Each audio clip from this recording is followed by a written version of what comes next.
Hello students, welcome to online mathematics class. আমি তোমালোকৰ exercise 1.1 discuss কৰি আছিলোঁ আৰু হেতু almost শেষ হৈছে. Last classত মই তোমালোকক কেইটামান questioner answer দিছিলোঁ. একদম simple হয় তোমালোকে বুজি পাবা আৰু যি তিনিটা question এৰা গৈছে সেই তিনিটা question মই তোমালোকৰ কাৰণে এৰিছোঁ. এটা অকমান ডাঙৰ question হেতু নিজে কৰিবা বাকি আৰু একেবাৰে শেষৰ question দুটা হৈছে multiple choice question. So তোমালোকে অপচন কেটা চুজ কৰিবা আৰু সেইকেটা তোমালোকৰ হোমৱৰ্ক তোমালোকে কৰি হলে মোক দেখুৱাবা ওকে সো এতিয়া ৰিলেশন টপিকটো আমাৰ শেষ হ'ল এতিয়া আহিলে আমাৰ ফাংশনৰ টপিকটো সো ফাংশন তোমালোকে অলৰেডি ক্লাস 11ত পাই আহিছা আৰু ফাংশন চেপ্টাৰটো আমি যিখিনিত শেষ কৰিছিলো 11ত এতিয়া 12ত সেইখিনিৰ পৰা ষ্টাৰ্ট হ'ব তো তাৰ মানে যিখিনি ফাংশনৰ বিষয়ে আগতে পঢ়ি আহিছা সেইখিনিৰ ওপৰত মানে সেইখিনিৰ পৰা কন্টিনিউ হ'ব এতিয়াৰখিনি সো সেই কাৰণে আগৰ টপিকখিনি তোমালোকৰ মনত থকাটো খুবেই দৰকাৰী এতিয়া আগৰ টপিকখিনি আমি আজি ফাৰ্ষ্টে ৰিমাইন্ড কৰিম ৰিভাইজ কৰিম অলপ তাৰ পিছত আমি নেক্সট সেকেন্ড ইয়াৰৰ ফাংশন টপিকলৈকে যাম এতিয়া ফাৰ্ষ্টতে আহা আমি ফাংশনৰ ডেফিনেশন কি পাইছিলো এসে ফাৰ্স্ট ইয়াৰত যেতিয়া ফাংশন পঢ়িছিলা ফাংশনৰ ডেফিনেশন কি পাইছিলা বাৰু যে ফাংশন ইজ এ ৰিলেশন আমি যিমানবোৰ ৰিলেশন পাইছো সেই ৰিলেশনবোৰকে ফাংশন বুলি কোৱা হয় যদিহে তাৰ দুটা প্ৰপাৰ্টি হি ফলো কৰে দ্যাট মিন্স সাপোজ এটা সেট দিয়া আছে a 1 2 3 আৰু এটা সেট দিয়া আছে b a b c এতিয়া a cross b আমি বনাব পাৰো a cross b ধৰিলো আমি বনালো তাৰ পৰা এটা সাবসেট ললে আমি কি পাম হেতুক ৰিলেশন বুলি পাম এতিয়া সাপোজ আমি এটা ৰিলেশন কনসিডাৰ কৰিছো from a to b so ৰিলেশনটো হৈছে 1, a 2, c then 3, b এটো হৈছে এটা ৰিলেশন নেক্সট আমি আৰু এটা ৰিলেশন কনসিডাৰ কৰিছো 1, a 1, b 2, c and 3, suppose b এটো এটা এই দুটা আমি ৰিলেশন কনসিডাৰ কৰিছো এই ৰিলেশন দুটা আমি ডায়াগ্ৰামত কেনেকুৱা হ'ব ডায়াগ্ৰামেটিক্যাল ৰিপ্ৰেজেন্টেশনটো সাম 1 2 3 তাৰ পিছতে a b c ফাৰ্স্ট ৰিলেশনটো চোৱা a কাৰ লগত ৰিলেট কৰিছে 1 এ a ৰ লগত 2 এ কাৰ লগত ৰিলেট কৰিছে 2 এ c লগত আৰু 3 এ b লগত এটো হৈছে আমাৰ ফাৰ্স্ট ৰিলেশনটো দেন সেকেন্ড ৰিলেশনটো চোৱা 1 2 3 a b c 1 এ কাৰ লগত ৰিলেশন কৰিছে ইয়াতে 1 এ a লগত কৰিছে 1 এ b লগতো কৰিছে দেন 2 এ c লগত কৰিছে আৰু 3 এ b লগত কৰিছে এতিয়া এই দুইটা ৰিলেশনৰ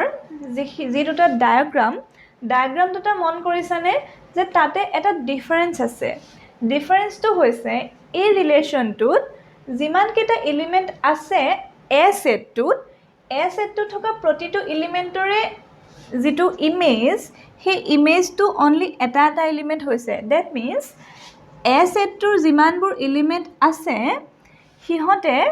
বি সেটৰ অনলি এটা এলিমেন্টৰ লগতহে ৰিলেশন কৰিছে 1 এ a লগত 2 এ c লগত 3 এ b লগত কোনে কাৰ লগত কৰিছে ইট ডাজন্ট ম্যাটাৰ বাট এটো কথা স্পষ্ট হৈছে যে প্ৰতিটো এলিমেন্টে অনলি এটা এলিমেন্টৰ লগত ৰিলেশন গঢ়িছে ঠিক আছে এটো ৰিলেশন হৈছে তেনেকুৱা টাইপৰ দেন সেকেন্ডটো চোৱা 1 এ কেটা এলিমেন্টৰ লগত ৰিলেশন কৰিছে দুটা এটা হৈছে a আৰু এটা হৈছে b then 2 এ only এটা এলিমেন্টৰ লগত কৰিছে and 3 এ only এটা এলিমেন্টৰ লগত কৰিছে but one এলিমেন্টে দুটা এলিমেন্টৰ লগত কৰিছে that means ইয়াতে প্ৰতিটো এলিমেণ্টে অনলি ছিংগল এলিমেণ্টৰ লগত ৰিলেশ্যন কৰিছিলে বাট ইয়াতে প্ৰতিটো এলিমেণ্টে দুটা এলিমেণ্টেটো ছিংগল এলিমেণ্টৰ লগতে ৰিলেশ্যন কৰিছে বাট ওৱান এলিমেণ্টটোৱে দুবাৰ ৰিলেশ্যন ফৰ্ম কৰিছে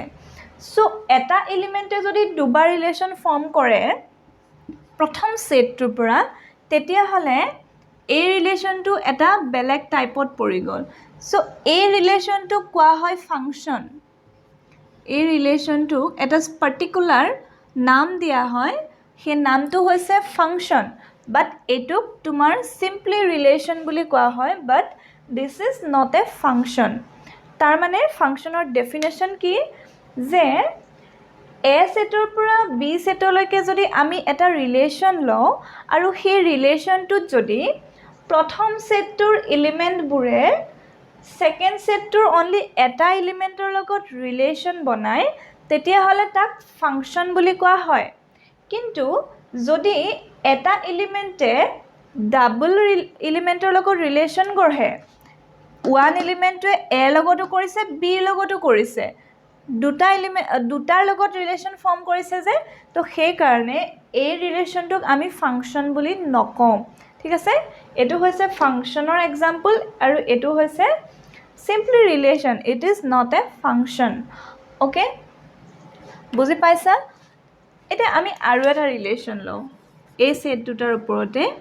suppose 1a 2b এই ৰিলেশ্যনটো চোৱাচোন ইয়াকো যদি আমি ডায়াগ্ৰামত বনাব যাওঁ a b c আৰু এইটো হৈছে 1 2 3 আৰু এইটো হৈছে A B C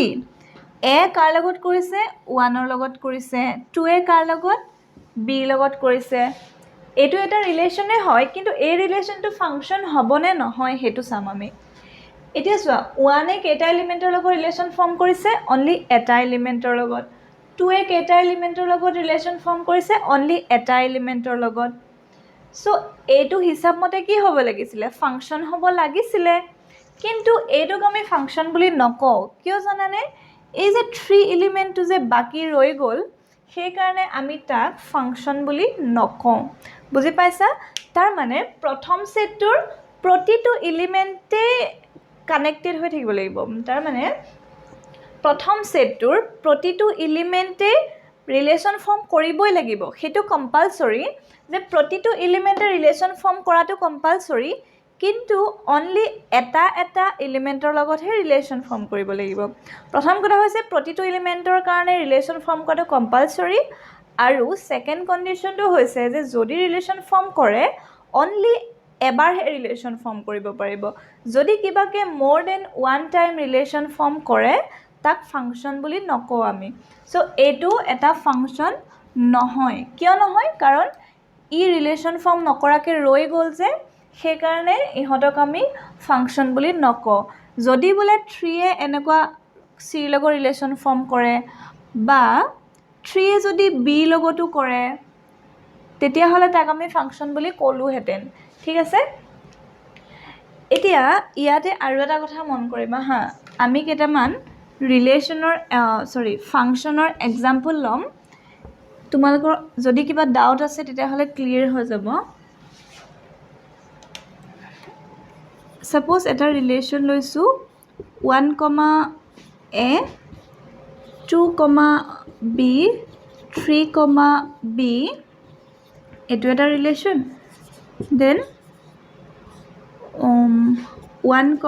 a 2, a 3, a are 1, a 2, b 3, c okay ইহঁতক আমি ড্ৰ কৰো 1 2 3 then a b c ফাৰ্ষ্টৰ কাৰণে চোৱা 1 এ লগত কৰিছে 2 b লগত কৰিছে 3 কাৰ লগত কৰিলে b লগত কৰিছে then second to 1 2 3 a b c 1 এ লগত কৰিছে 2 এৰ লগত কৰিছে 3 এৰ লগত কৰিছে okay then 1 2 3 A B C 1 এৰ লগত কৰিছে 2 B লগত and 3 C লগত এতিয়া একেটা আমি ফাংশন হয় নে নহয় হেতু চাম ওকে ফার্স্ট টু সোয়া 1 এবাৰ ৰিলেশন ফৰ্ম কৰিছে 2 এও এবাৰ ৰিলেশন ফৰ্ম কৰিছে 3 এও এবাৰ ৰিলেশন ফৰ্ম কৰিছে তাৰ মানে প্ৰথম সেটটোৰ গুটেই কেটা এলিমেন্টে ৰিলেশন ফৰ্ম কৰিছে নে yes কৰিছে অকল এবাৰ এবাৰ ৰিলেশন ফৰ্ম কৰিছে নে yes কৰিছে therefore this is a function কিন্তু এতিয়া তোমালোকে এটা কোৱেশ্চন কৰিব পাৰা যে 2 আৰু 3 এ সেম এলিমেন্টৰ লগত ৰিলেশন ফৰ্ম কৰিছে তো তাৰ মানে এটো ফাংশন নহব নেকি কিন্তু এই কোৱেশ্চনটোৰ আনসাৰ 11 ত মই এবাৰ দিছিলো তথাপিতো দিও যে দুটা এলিমেন্টে অকল এটা এলিমেন্টৰ লগত ৰিলেশন ফৰ্ম কৰিব পাৰে দ্যাট মিন্স এই সেটটো মানুহৰ সেট বুলি ভাবা আৰু এই সেটটো নাওৰ সেট বুলি ভাবা বোটৰ সেট বুলি ভাবা সো এজন মানুহে এখন নাওত উঠিছে দুজন মানুহে এজন মানুহ বি নাওখনত উঠিছে 3 মানুহজনেও বি নাওখনত উঠিছে তো দুজন মানুহ এখন নাওত উঠিব পাৰে নে নোৱাৰে পাৰে ন ডুবিব জানো নুডুবে সো সেই কাৰণে কি কৰা হয় ইহতক এটো চাব লাগে যে প্ৰতিটো এলিমেন্টে ৰিলেশন ফৰ্ম কৰিছে নে নাই নেক্সট এটো চাব লাগে যে হিহতে এবাৰ এবাৰ ৰিলেশন ফৰ্ম কৰিছে নে নাই 1 এ এবাৰ কৰিছে 2 এ এবাৰ কৰিছে 3 এ এবাৰ কৰিছে বস আমি আৰু বেলেগ একো কন্ডিশন চাবই না লাগে যে এটো ফাংশন হয় দেন ইয়াতে 1 এ 2 আৰু 3 প্ৰতিটোৱে ৰিলেশন ফৰ্ম কৰিছে নে yes কৰিছে কেবাৰ কৰিছে 1 এ এবাৰ 2 এ এবাৰ আৰু 3 এ এবাৰ এবাৰ ফৰ্ম কৰিছে তাৰ মানে এটো ৰিলেশন হয় লাগিলে অনলি এটা এলিমেন্টতে নকৰক কিয় বাট হিহতে অনলি এবাৰ এবাৰ কৰিছে নহয় হেতুহে ইম্পৰ্টেন্ট কাৰ লগত কৰিছে দিস ইজ নট ইম্পৰ্টেন্ট যে এটো চাব লাগিব যে কেইবাৰ কৰিছে এবাৰ কৰিছে তাৰ মানে এটো ফাংশন হয় এটোটো হয় 1 এ এবাৰ কৰিছে 2 এ এবাৰ 3 এ এবাৰ গুটেই কেইটা এবাৰ এবাৰ কৰিছে নহয় তাৰ মানে এটো এটা ফাংশন একেটা হৈছে কেটামান আমাৰ ফাংশনৰ এক্সাম্পল বুজি পাইছা এতিয়া আৰু এটা কথা আছিলে যে ফাংশন যদি ৰিলেশন এটা ফাংশন হয় তা কিহেৰে ডেনোট কৰা হয় যেনেকে সিম্পলি ৰিলেশনক ক্যাপিটাল R বুলি লিখা হয় কিন্তু যদি সেই ৰিলেশনটো এটা ফাংশন হৈ যায় ফাংশনৰ কন্ডিশনখিনি যদি স্যাটিসফাই কৰে তেতিয়া হলে তা স্মল f এৰে নাম দিয়া হয় আৰু তাক এনেকে লিখা হয় small f is a function from set A to B তাৰ মানে A পৰা B লৈ f হৈছে এটা function f is a function from A to B A এটা সেট B এটা সেট হিহতৰ যিখিনি কাৰ্টেজিয়ান প্ৰডাক্ট তাৰ পৰা আমি এটা সাবসেট উঠাইছো সেই সাবসেটটোক আমি ৰিলেশন বুলি কৈছো ৰিলেশনটোৱে যদি পাৰ্টিকুলাৰ দুটা কন্ডিশন ফলো কৰে তেতিয়া হলে আমি তাক ফাংশন বুলি কও আৰু সেই ফাংশনটোক এনেকুৱা ধৰণে লিখা হয় ওকে এতিয়া নৰমালি কি হয় ফাংশনবোৰ সাপোজ এটো এটা ফাংশন হা 1 a 2 b and 3 c এটো এটা আমাৰ ফাংশন এতিয়া এটো হৈছে এটা অৰ্ডাৰড পেয়াৰৰ ফাৰ্স্ট কম্পোনেন্ট আৰু এটো হৈছে আমাৰ অৰ্ডাৰড পেয়াৰটোৰ সেকেন্ড কম্পোনেন্ট এতিয়া নৰমালি আমি ৰিলেশন লিখিলে গম পাও নহয় যে ফাৰ্স্ট কম্পোনেন্টটো আমি আমাৰ যেটো গিভেন সেট দিয়া থাকে তাৰ পৰা ইচ্ছামতে উঠাই লওঁ আৰু সেকেন্ড কন্ডিশনটোৰ কাৰণে কি দিয়া থাকে এটা কন্ডিশন দিয়া নাথাকে জানো সেই কন্ডিশনটোৰ ওপৰত ডিপেন্ড কৰি আমি সেকেন্ড এলিমেন্টটো লিখো সো এই সেকেন্ড এলিমেন্টটো কি বুলি কোৱা হয় জানানে সেকেন্ড এলিমেন্টটো কোৱা হয় image of a image of 1 under f তাৰ মানে যেহেতু ফাৰ্স্ট কম্পোনেন্টৰ ওপৰত ডিপেন্ড কৰি সেকেন্ড কম্পোনেন্টটো পাও সেই কাৰণে সেকেন্ড কম্পোনেন্টটো কোৱা হয় image of 1 under f similarly 1টো আমি ফাৰ্ষ্টতে পাওঁ আৰু 1ৰ ওপৰত ডিপেণ্ড কৰি এটো পাওঁ সেইকাৰণে 1ক কোৱা হয় preimage of A under F বুজি পাইছা তো প্ৰতিটো অৰ্ডাৰ্ড পেয়াৰৰ যিটো সেকেন্ড কম্পোনেন্ট তাক কোৱা হয় image of the first component under F আৰু ফাৰ্ষ্ট কম্পোনেন্টটোক কোৱা হয় preimage of the second component under A তাৰ মানে ফাৰ্ষ্টটোক কোৱা হয় ফাৰ্ষ্টটোক কোৱা হয় প্ৰি ইমেজ কাৰণ প্ৰথমতে আহে আৰু সেকেন্ডটোক কোৱা হয় ইমেজ ফাৰ্ষ্টটো প্ৰি ইমেজ সেকেন্ডটো ইমেজ ওকে বুজি পাইছা তো এতিয়া এই যে ফাৰ্ষ্ট কম্পোনেন্টটো হৈছে 1 আৰু ফাৰ্ষ্ট কম্পোনেন্টৰ ওপৰত ডিপেণ্ড কৰি আমি সেকেন্ডটো পাম তো তাক এনেকৈ লিখা হয় f of 1 বুলি লিখা হয় দ্যাট মিন্স যদি তোমাৰ এটা অৰ্ডাৰ্ড পেয়াৰৰ ৰবা 1 আৰু a এই অৰ্ডাৰ্ড পেয়াৰটো উঠাই লৈছো তো a টোক কোৱা হয় প্ৰি ইমেজ অফ 1 ভুলকে কিয় কৈ আছো a টোক কোৱা হয় ইমেজ অফ 1 আৰু 1 টোক কোৱা হয় প্ৰি ইমেজ এতিয়া 1টো আমি নিজৰ চইচ মতে উলিয়াব পাৰো আৰু a টোক আমি 1ৰ ওপৰত ডিপেণ্ড কৰি উলিয়াও সেইকাৰণে a টোক লিখা হয় a is equal to f of 1 তোমালোকে নিশ্চয় আগতে পাইছা যে x, y যদি ফাংচনটোত থাকে তেতিয়া হলে y is equal to f of x বুলি লিখা হয় তাৰ মানে xৰ ভ্যালুটো আমি ইয়াৰ পৰা লৈ লম তাৰ পিছত হেতু xৰ ভ্যালুৰ ওপৰত ডিপেণ্ড কৰি আমি y ভ্যালুটো উলিয়াই লওঁ সেই কাৰণে y is equal to f of x বুলি লিখা হয় x টো কোৱা হয় প্ৰি ইমেজ আৰু y টো কোৱা হয় ইমেজ বা y টোক আমি f of x বুলিও লিখিব পাৰো তো পিছলে তোমালোকে যিমানবোৰ ফাংচন পাবা ফাংচনবোৰত তোমাৰ কি দিয়া থাকে নৰ্মালি হে সেকেন্ড কন্ডিশনটো দিয়া থাকে মানে এনেকে দিয়া থাকিব f is a function from a to b such that y is equal to f of x is equal to 3 into x এই কন্ডিশনটো দিয়া থাকিব তাৰ মানে f ত কোনবোৰ এলিমেন্ট থাকিব 1 suppose 1 তো y ভ্যালু কিমান হ'ব y ভ্যালু হ'ব 3 into x that means 3 so যদি আমি x ৰ ভ্যালু 2 লওঁ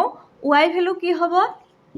6 যদি x ৰ ভ্যালু 3 লওঁ y ভ্যালু হ'ব 9 তো এনেকুৱাকে গৈ থাকিব f ৰ সেকেন্ড কম্পোনেন্টৰ যেটো আমি ভ্যালু উলিয়াবলৈ যাও বুজি পাইছা সো নৰমালি ফাংশনবোৰ এই কন্ডিশনটোত এই ফৰ্মেটটোত দিয়া থাকে f is a function from a to b such that y is equal to 3 into x that means বুজিব লাগিব যে আমাৰ সেকেন্ড কম্পোনেন্টৰ ডেফিনেশনটো দিয়া আছে সেকেন্ড কম্পোনেন্টটো কেনেকৈ উলিয়াব লাগিব হেতু দিয়া আছে ফাৰ্ষ্টটো আমি নিজে পিক কৰিব পাৰো ওকে এখিনি আছিল ফাংশনৰ একদম ডেফিনেশন এন্ড এক্সাম্পল আৰু তাক কেনেকৈ লিখা হয় তাৰ পিছতে আৰু এটা কি আছিল আৰু এটা আছিল এটো যদি ফাংশন হয় ইয়াক কি বুলি কোৱা হয় ডোমেইন বুলি কোৱা হয় আৰু ইয়াক কোৱা হয় কোডোমেইন বুলি কোৱা হয়